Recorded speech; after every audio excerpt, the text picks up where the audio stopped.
हरिओम.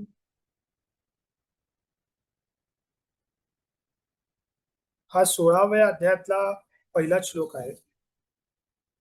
श्री भगवान उवाच अभयं सत्त्वसंशुद्धिः ज्ञानयोगव्यवस्थितिः दानं दमश्च यज्ञश्च स्वाध्यायास्तप आर्जवम्.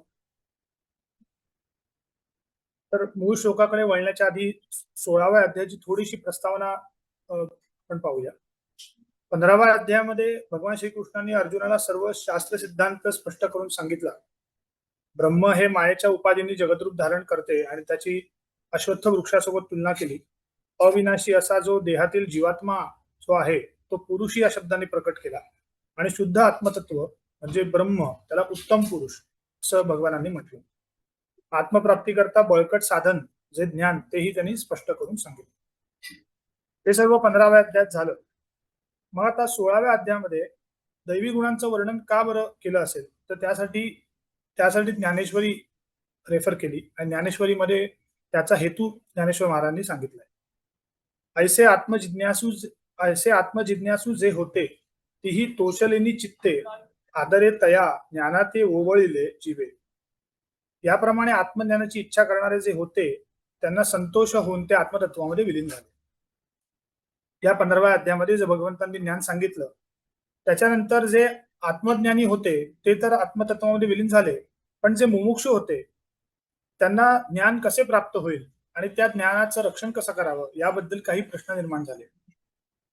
म्हणून माऊली म्हणतात, म्हणून जिज्ञासूंच्या पैकी ज्ञानी प्रतीती होय ना चवनकी तव योग क्षेमो ज्ञानविखी स्फुरेल शिकी. आता आवडी जेथ पडे तयाची अवसरी पुढे पुढे रिगो लागे हे घडे प्रेम ऐसे. आता या मुमुक्षूंना ज्ञानाबद्दल आवड निर्माण झालेली आहे. थिओरिटिकल ज्ञान याबद्दल बोलणं चालू आहे. त्यामुळे त्याच्याबद्दल आवड उत्पन्न झाली आहे, त्याच्याबद्दल अधिकाधिक विचार उत्पन्न व्हायला लागले. हे असंच प्रेमाचं लक्षण आहे की ज्याच्याबद्दल आवड निर्माण होते त्याच्याबद्दल अधिकाधिक विचार स्फुरतात. म्हणून त्याची सम्यक ज्ञान कैसेनी होय स्वाधीन झालिया बुद्धी यत्न घडेल केवी. म्हणून ते अपरोक्ष ज्ञान आपल्याला कसे प्राप्त होईल, कसे वृद्धिंगत करता येईल याबाबत त्यांच्या मनात मुमुक्षांच्या मनात विचार निर्माण झाले. का उपजोची जे न लाहे जे उपजलेही अव्हाटा सुये ते ज्ञानी विरुद्ध काय आहे हे जाणावे. म्हणजे ते ज्ञान समजा प्राप्त झाले तर अशी कुठली गोष्ट आहे जी ज्ञानास विघ्न म्हणजे त्याच्या आड येणार आहे आणि ते ज्ञान प्राप्त झाले असतानाही आपल्याला आडमार्गास लावू शकेल अशी कुठली गोष्ट आहे का. मग जाणतया ते विरू तयाची वाट वाहती करू ज्ञान हित तेची विचारू सर्व भावे. मग ज्ञानप्राप्तीच्या विरुद्ध अशी जी गोष्ट आहे ती सोडून देऊ आणि ज्ञानप्राप्तीस हितकर अशी कुठली गोष्ट आहे ती आपण मनोभावे भगवंतांना विचारावी असं त्यांना मुमुक्षूंना वाटलं. आता ही सर्व मुमुक्षांच्या मनातली जी गडबड आहे ती भगवानांनी जाणली आणि त्याच्यावरती पुढे भगवंतांनी ज्ञानप्राप्ती करता पुढे ही सगळी शंका निवारण करण्याकरता भगवानांनी 16व्या अध्यायामध्ये उपाय सांगितला. ज्ञानाची उत्तम वेळेवर प्राप्ती होऊन त्याचे योगाने स्वस्वरूपाची प्राप्ती होईल अशी दैवी संपत्ती तिचे वर्णन भगवंतांनी केलं. आणि ज्या आसुरी संपत्तीमुळे रागद्वेषास थारा मिळून ज्ञानाचा नाश होतो तिचंही वर्णन भगवंतांनी केलंय. दैवी आणि आसुरी संपत्तीबाबत 9व्या अध्यायात सुरुवात केली होती त्यावेळेला सगळा विचार भगवंतांना करावयाचा होता, परंतु दुसरा प्रसंग उद्भवल्यामुळे तो तसाच राहून गेला. म्हणून तो प्रसंग आता भगवान पुढे निरूपण करतात. हा दैवी गुण हे ज्ञानाची प्राप्ती करून घेण्यास समर्थ आहेतच. ती मुमुक्षुला मोक्ष मार्गात सोबत करणारी आणि मोहरूपी रात्री वाट चालण्यास मदत करणारी मशालच जणू आहे असं माऊलींनी म्हटलंय. मागील केंद्रामध्ये आपण अभयम सत्व संशुद्धी ज्ञान योग व्यवस्थिती या दैवी गुणांबद्दल पाहिलंय. आता दम या दैवी गुणावरती माझा स्वाध्याय आधारित आहे. इंद्रिय निग्रह किंवा इंद्रिय संयम इंद्रिय नियमन म्हणजे दम. आता व्यावहारिक भाषेत बोलायचं झालं तर प्रोजेक्ट मॅनेजमेंटमध्ये मॉनिटरिंग अँड कंट्रोल ही कन्सेप्ट असते. म्हणजे परिस्थितीचा सतत अंदाज घेत राहणं आणि त्याचं नियमन किंवा त्याला रेग्युलेट करणं किंवा कंट्रोल करणं. दैनंदिन जीवनामध्ये आपण हे व्यावहारिक दमन हे नित्य नियमाने करतच असतो, पण त्याचा उद्देश काय असतो तर तो सांसारिक नुकसान टाळणे. उदाहरणार्थ एखाद्याला एखाद्याची गाडी एखाद्याला टच झाली तर त्याच्याबरोबर भांडण न करता तिथून पुढे सॉरी बोलून पुढे निघून जाणे, हा आपला दम असतो. किंवा ऑफिसमध्ये उशिरा आलो तर बॉसची उज्जत न घालता त्याला सॉरी बोलून मोकळं होणे, हा आपला दम असतो. म्हणजे थोडक्यात काय तर वेळेचा अपव्यय टाळणे, निगेटिव्ह इम्प्रेशन टाळणे, हे सर्व त्या दमाचे उद्दिष्ट असतात. पण यामध्ये गीतेत जो सांगितलेला दम आहे, हा ज्ञानप्राप्तीसाठी जे करावयाच्या गोष्टी आहेत, त्यासाठी जे आपल्याला इंद्रिय नियमन करायचं आहे, त्यासाठी लागणारा दम आहे. म्हणजे इंद्रियांचं नियमन करायचं आहे, पण उद्दिष्ट मात्र क्लिअर आहे, ते म्हणजे ज्ञानप्राप्ती. ज्ञानेश्वर महाराजांनी दमाची लक्षणं सांगितली आहेत. तरी विषयेंद्रिया मिळणी, करुणी घापे वितुतणी, जैसे तोडीजे खड्ग पाणी पारकेया. ज्याप्रमाणे शस्त्र धारण करणारा शत्रूचा नाश करतो, त्याप्रमाणे हा जो दम आहे तो विषय आणि इंद्रिय यांचे जे ऐक्य झाले असते त्याचा वियोग करतो. तैसा विषय जातांचा वारा वाजो निधीजे इंद्रिय द्वारा, ये बांधोनी प्रत्याहारा हाती ओपी. त्याचप्रमाणे इंद्रियाद्वारा येणाऱ्या विषयांचा वारा देखील तो मनाला लागू देत नाही. आतुला चित्ताचे अंगवरी प्रवृत्ती पळे परबाहेरी, आगी सुईजे दाही ही द्वारी वैराग्याची. म्हणजे मनामध्ये जी वृत्ती जी घर करून राहिली आहे, तर वैराग्य रूपी अग्नी हा दाही इंद्रियांच्या द्वारांनी तो आत घालून त्या वृत्तीला बाहेर काढतो. श्वासोच्छ्वासाहुनी बहुवसे व्रते आचरे खरपुसे, ओस तिता रात्री दिवसे नारायणुक जया. श्वासोच्छ्वास बंद करणे वगैरे ही जी योग्यांची अति कठीण व्रते आहेत, त्या अति कठीण व्रतांपेक्षाही कठीण असा जे दम आहे, त्या दमाचं योगी हा रात्रंदिवस आचरण करतो. पै दमू ऐसे म्हणिपे तो हा जाण स्वरूपे, यागार्थुही संक्षेपे सांगू ऐक. हे दम म्हणून ज्याला म्हणतात त्याचं लक्षण आहे असं तू जाण, असं माऊली म्हणतात. आता इंद्रियांना पूर्णपणे वश करण्याचं नाव दम असं आहे. इंद्रिये, अंतःकरण आणि शरीराकडून कोणतीही प्रवृत्ती किंवा कृती ही शास्त्र निषिद्ध होता कामा नये. इथे प्रवृत्ती आणि कृती असं दोन्ही म्हटलंय. म्हणजे प्रवृत्ती म्हणजे तसा विचार येणे, तसे विचारही आले नाही पाहिजेत असं त्यांचं म्हणणं आहे. आणि कृतीही होता कामा नये. शास्त्र विहित प्रवृत्ती कृती जरी झाली, म्हणजे शास्त्र निषिद्ध तर होताच कामा नये, पण शास्त्र विहित जरी झाली तरी आपला स्वार्थ आणि अभिमान याचा त्याग करून दुसऱ्याच्या हितासाठी ती कृती करणं अपेक्षित आहे. अशा प्रवृत्तीने इंद्रिय लोलुपता, आसक्ती आणि पराधीनता राहत नाही.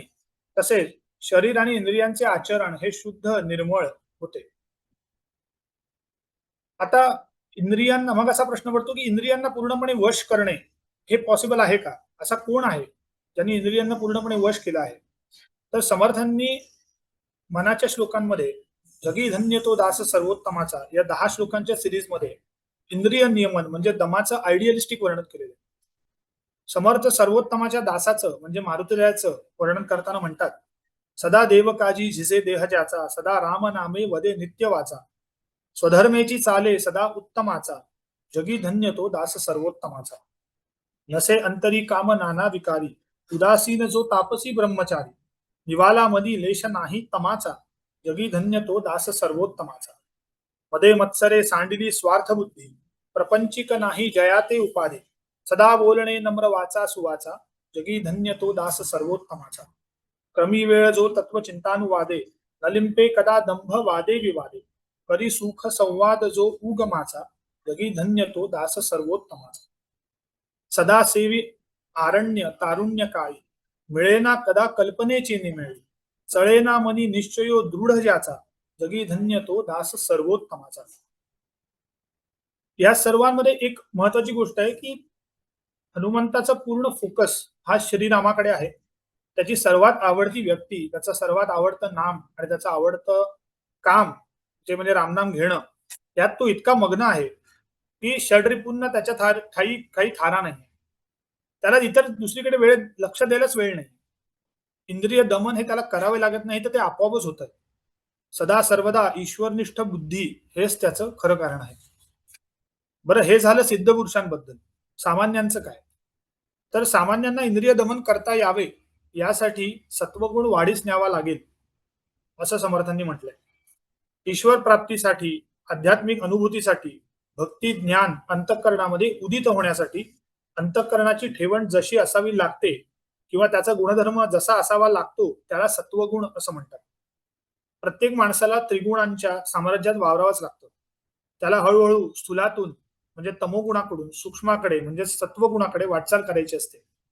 हा सत्वगुण जितका अधिक प्रमाणात वाढीस लागेल तितके इंद्रिय दमन किंवा इंद्रिय नियमन हे नैसर्गिक पद्धतीने आणि सहज होऊ लागेल. पण त्यासाठी प्रकर्षाने इंद्रिय दमनाचे म्हणजे नियमनाचे प्रयत्न मात्र करायला हवे. दासबोधातील दशक दुसरा समास 7वा सत्वगुण लक्षण या समासात इंद्रिय दमनाबद्दल समर्थांनी म्हटलं आहे. मन भलतीकडे धावे ते विवेके आवरावे, इंद्रिय दमन करावे तो सत्वगुण. सत्क्रिया आचरावी, असत्क्रिया त्यागावी, वाट भक्तीची धरावी तो सत्वगुण. जया आवडे प्रातस्नान, आवडे पुराण श्रवण, नाना मंत्री देवतार्चन करी तो सत्वगुण.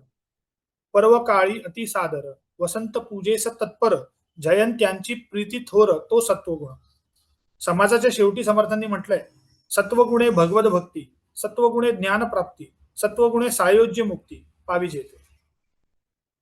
आता यामध्ये स्वाध्यायीच असताना मला एक प्रश्न पडला की यामध्ये मी हे जया आवडे प्रातस्नान, आवडे पुराण श्रवण, नाना मंत्री देवतार्चन, नंतर मग पर्वकाळी अतिसादर, वसंत पूजेस तत्पर, जयंत्यांची प्रीती थोर हे मी लिहायला हवं की नको.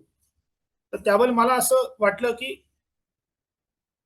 संत आणि सत्पुरुष यांचं चरित्र आपण जर पाहिलं तर कुठेही त्यांनी बडेजाव केलेला नसला तरीही आपल्या आवडत्या देवतेचं किंवा आपल्या सद्गुरूंचं किंवा सिद्धपुरुषांचं गुणगान गायला ते कधी मागे झाले नाही, ते कधी कचरले नाही. त्यांनी अतिशय जोरकसपणे समर्थांनी म्हणा किंवा अगदी हनुमंतांनी श्रीरामाचं गुणगान नेहमीच गायलं. समर्थांनी हनुमंताचं श्रीरामाचं गुणगान नेहमीच गायलं. तुकोबांनी पांडुरंगाचं नाव मोठ्याने घेतलं. सर्व उत्सव, नाना प्रकारचे उत्सव, जयंत्या साजऱ्या केल्या. आणि म्हणूनच मला असं वाटलं की या शेवटी आपल्याला अध्यात्म मार्गी माणसाला हे सर्व करून समाजाला सोबत घेऊनच पुढे जायचं आहे. आणि त्यासाठी सत्वगुण वाढीस लागावा, समाजातल्या सगळ्याच लोकांचा सत्वगुण वाढीस लागावा आणि सर्वांना इंद्रिय दमन हे ईश्वर भक्तीच्या साह्याने करता यावं, यासाठी ह्या सर्व गोष्टीची समाजाला आजच्या दिवशी गरज आहे. अमूर्त पूजेची फुले या पुस्तकामध्ये स्वामींनी म्हटलंय देवाला चित्त देणे म्हणजे त्याच्या अनुसंधानात लक्ष ठेवणे. यातून देवाच्या कृपेनेच भक्तिभाव उपजत असतो. म्हणजेच काय तर भक्तिभाव हा काही जणांना उपजत मिळालेली जरी देणगी असली तरी तो वृद्धिंगत होणे हे केवळ आणि केवळ ईश्वरी कृपेवर आणि पर्यायाने आपल्या कर्मावर अवलंबून आहे. आपली कर्मे ही ईश्वर प्रणित जितकी जास्त असतील तितकी ईश्वर कृपा अधिक होईल. हे चक्रवाढ व्याजासारखं आहे आणि ते जन्मोजन्मी वाढतच जाणार. आणि इंद्रिय दमन हे अशा भक्ताला सहज शक्य होऊ शकतं कारण ते नियमन किंवा दमन हे ईश्वराशी निगडीत आणि त्याच्याकडे डायरेक्टेड असं असतं. वस्तुतः हनुमंत हा शिवाचा अवतार.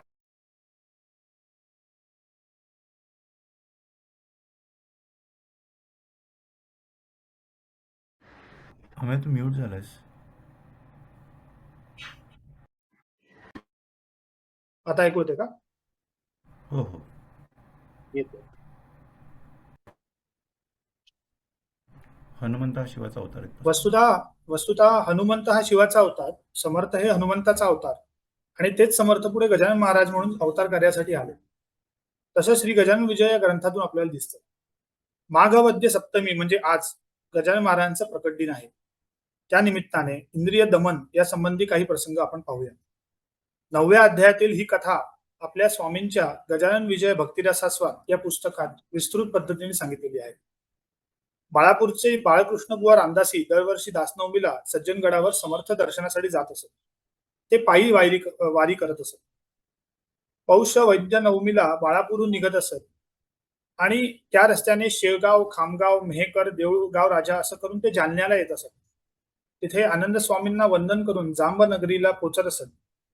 तिथे 3 दिवस मुक्काम करीत पुढे दिवऱ्याला येऊन गोदावरीला वंदन करून बीड, अंबेजोगाई, बेलेश्वर स्वामींचं मोहोरी आणि समर्थांचे पट्टे शिष्य कल्याणांचं डोंगगाव, नरसिंगपूर, पंढरपूर, नातेपुते, शिंगणापूर, वाई, सातारा असं करत ते सज्जनगडाच्या पायथ्याशी येत.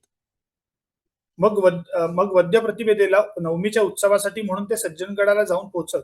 समर्थांच्यासाठी यथाशक्ती ब्राह्मण भोजन घाली दासनवमीचा उत्सव झाल्यावर त्याच मार्गाने परत बाळापूरला जात असत. हा त्यांचा नेम कितीतरी वर्षे नेटाने सुरू होता. इंद्रिय दमन केलं आणि मनाचा निश्चय केला. निश्चयात्मक बुद्धी होती आणि म्हणून हे सर्व शक्य झालं. समर्थांवरील प्रेमापोटी हे व्रत सलग 60 वर्षे त्यांनी निभावलं आणि सर्व प्रयत्न करून झाल्यावर त्यांनी समर्थांना विनवणी केली की हे रामदास स्वामी समर्था, हे गुरुराया पुण्यवंता, माझे शरीर थकले आता, वारीनं पायी होईल. त्यांची आर्त हाक ऐकून समर्थांनी त्यांना स्वप्न दृष्टांत दिला आणि तुला इथे याची जरूर नाही, मी तुझ्या घरी नवमीला येईन असं त्यांना वचन दिलं. पुढील वर्षी बाळापूरमध्ये उत्सवाला बाळकृष्ण पंतांनी प्रारंभ केला. नवमीला दुपारी 2 वाजता गजानन महाराज बाळकृष्ण बुवांच्या घरी आले आणि मोठ्याने त्यांनी श्लोक म्हटला. अहिल्याशिळा राघवे मुक्त केली, पदी लागता दिव्य होऊन गेली. बाळकृष्ण बुवा हे ऐकून दारात आले आणि त्यांना गजानन महाराज आणि स्वामी आणि समर्थ रामदास स्वामी अशा दोन्ही रूपात क्रमाक्रमाने दर्शन झाली. कुठेतरी किंतु तरीही मनात राहिला होता. तेव्हा समर्थांनी त्यांना पुन्हा त्याच रात्री स्वप्नात दर्शन दिलं आणि सांगितलं की अरे गजानन माझीच मूर्ती, हल्ली तुमच्या वराड प्रांती, संशय मुळी ना धरी चित्ती, तो धरिता बुडशील. मी तोच समजून करी गजाननाचे पूजन, गीतेचे हे आहे वचन, संशय आत्मा विनश्यती. या स्वप्नानंतर सगळी पूर्णता झाली. त्यानंतर बाळकृष्ण बुवा आणि पुतळाबाई यांनी समर्थ बोधाने गजानन महाराजांची पूजा केली आणि ते कृतकृत्य झाले. यामध्ये भक्तिरसास्वाद ग्रंथात स्वामींनी एक विशेष गोष्ट सांगितली, ते म्हणजे अहिल्या शिळा राघवे मुक्त केली. हाच श्लोक महाराजांनी का निवडला असेल? तर अहिल्या शापाने जड झाली होती, ती कुठे जाऊ शकत नव्हती. पण गौतमांनी तिला मंत्र दिला आणि रामाच्या अनुसंधानात ती राहिली. तिच्या उद्धारासाठी श्रीराम तिच्या दारी आले. इथे बाळकृष्ण बुवा स्वतःहून समर्थांपर्यंत जाऊ शकत नव्हते, पण समर्थांच्या अनुसंधानात राहून ते येण्याची त्यांनी वाट पाहिली. श्रीराम अहिल्याकडे गेले तसं समर्थ हे गजानन महाराजांच्या रूपात बाळकृष्ण पंतांकडे आले. पुढे भास्कर पाटील यांच्या बाबतीत असाच एक विलक्षण प्रसंग घडला. भास्कर पाटलांना कुत्रा चावला आणि त्यांना गजानन महाराजांकडे घेऊन आले. तिथे आल्यानंतर महाराजांनी स्मितहास्य केले आणि त्यांना सांगितलं की हे पूर्वीचं सुकृत आहे, म्हणजे पूर्वीचं सुकृत आहे आणि हे ऋण आहे, तुला फेडावं लागेल. तिथे सगळ्यांना प्रश्न पडला की भास्कराला असं कुठलं ऋण फेडायचंय?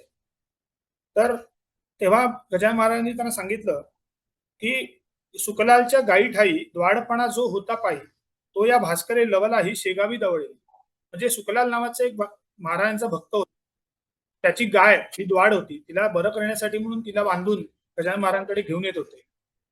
तिला आणताना पाहून भास्कराच्या मनात एक विचार आला की या गायीला जर बरं केलं तर हिच्या दुधाचा आपल्या सर्वांना आणि आश्रमाला फायदा होईल. आता हे त्याच्या मनात जे आलं ते जरी सर्वांच्या भल्याचा विचार जरी असला तरी त्या गायीच्या कल्याणाचा विचार कमी आणि सर्वांच्या भल्याचा विचार जास्त होता. आणि म्हणून त्याचं ते कर्म हे त्या बेसिकली कुत्र्याच्या रूपात आलं आणि त्या कुत्र्याच्या रूपात त्याला चावलं. तिचे ते द्वाडपण कुत्रे येथे झाले जाणं, तेच चावले येऊन या पाटील भास्कर आला.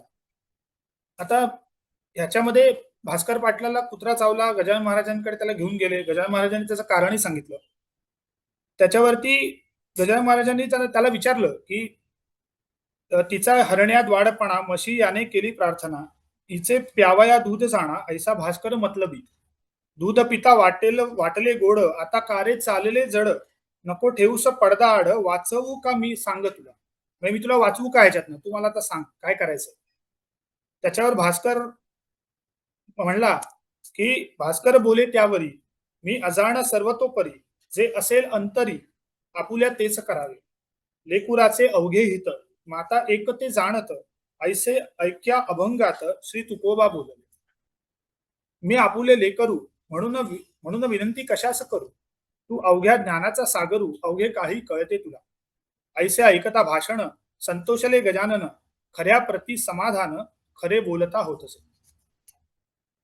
आता या सगळ्यामध्ये एक विलक्षण प्रसंग हा याच्यामध्ये आहे. स्वामींनी असं म्हटले की भास्कर पाटील हा सिद्धावस्थेकडे जाणारा साधक होता आणि त्याला अचानक येऊन कुत्रा चावणं आणि मग त्यांनी गजानन महाराजांकडे जाणं, गजानन महाराजांनी त्याला खडे बोल सुनावणं हे एक अद्भुत होतं. आणि त्यानंतर हे सुनवून सुद्धा भास्कर हा त्यांच्या पायी लीन होता.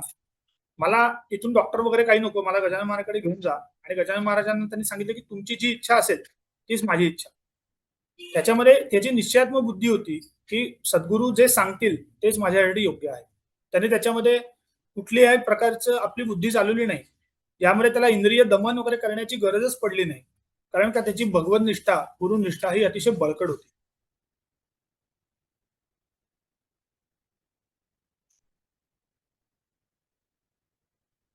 आता इंद्रिय दमन हा विषय आपण ध्यानाच्या बाबतीत जर पाहिला तर स्वामींनी ध्यानयोग या पुस्तकामध्ये प्रत्याहाराच्या मार्फत इंद्रिय दमन करीत साधना कशी करावी याचे विश्लेषण केलेले आहे. स्वामींनी म्हटलंय, इंद्रिये आपले छंद सोडून जणू चैतन्याकडे वाटचाल करणाऱ्या चित्ताच्या स्वरूपाचं अनुकरण करू लागतात आणि त्यालाच प्रत्याहार म्हणतात. आणि माऊलींनी तेच म्हटलंय ज्ञानेश्वरी की प्रत्याहाराने या सर्व इंद्रियांना बांधून ठेवलं की त्यालाच दम म्हणतात. आपण सर्व स्वामींची मुलं, वस्तुतः आपण चांगली माणसं आहोतच. त्यामुळेच तर आपण इथपर्यंत आलोय. त्यामुळे आपल्याला सात्विक जीवन म्हणजे काय, उत्तम गुण म्हणजे काय, हे सर्व काही माहिती आहे. स्वामींकडून आपण ते वारंवार ऐकलंय. परंतु पुढील आयुष्यात जसं जसं प्रापंचिक सुख वाटायला येईल तितकं माणसाने अधिक स्वावध व्हायला हवं आणि अधिकाधिक स्वतःवर चेक किंवा मॉनिटर करायला हवं. स्वतः मारुतीचे अवतार असणारे समर्थ यांनीही तो सेल्फ चेक स्वतःवर ठेवला होता आणि इंद्रिय दमन केलं. समर्थांनी करुणाष्टकामध्ये रामरायाला मला सांभाळ म्हणजे माझ्या मनाला सांभाळ असं मागितलं. अनुदिन अनुतापे तापलो रामराया, परम दिन दयाळा निरसी मोह माया. अचपळ मन माझे नावरे आवरिता, तुझविण शिण होतो धावरे धाव आता. उपरती मज रामी चाहली पूर्ण कामी, सकळ भ्रम विरामी राम विश्राम धामी. घडी घडी मन आता राम रूपी भरावे, रघुकुळ टिळकारे आपुलेसे करावे. स्वामींच्या आणि रामरायाच्या कृपेने ईश्वर भाव अधिकाधिक वृद्धिंगत होत जाऊन निश्चयात्मक बुद्धीने साधना व्हावी ही स्वामींच्या चरणी प्रार्थना करतो आणि माझा स्वाध्याय इथेच संपवतो. जय जय रघुवीर समर्थ.